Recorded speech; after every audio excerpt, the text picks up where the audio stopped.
આદરણીય પ્રધાનમંત્રી નરેન્દ્રભાઈ મોદી સાહેબનું વૈશ્વિક નેતૃત્વ, આદરણીય અમિતભાઈ શાહ સાહેબની પુણે અને દીર્ઘ દ્રષ્ટિ, આદરણીય રાષ્ટ્રીય અધ્યક્ષ નીતિન નવીનજીની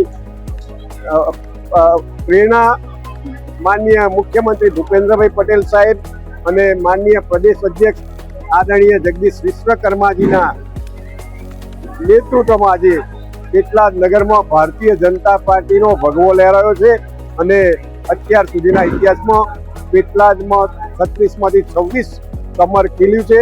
એટલે પેટલાદની જનતા જનાર્દનનો હૃદયપૂર્વક આભાર માનું છું. અસ્તુ ભારત માતા વંદે માતરમ. જી, આપનું નામ, પરિચય? જી, મારું નામ શીતલબેન દીપકભાઈ પટેલ, 33 સિહોર જિલ્લા પંચાયતની ઉમેદવાર. આજે તમે વિન થયા, શું કહેશો? હા, આ મારી જીત નથી, આ જીત મારા સમગ્ર મત વિસ્તારના કાર્યકરોની છે. અને એમાં મારા બોરિયા ગામના ઠાકોર સમાજ, મુસ્લિમ સમાજ અને દરેક સમાજના એ મને જે મત આપ્યા છે અને મને જે સાથ સહકારથી જીતાડી છે તે બદલ તેમનો હું ખૂબ ખૂબ આભાર માનું છું.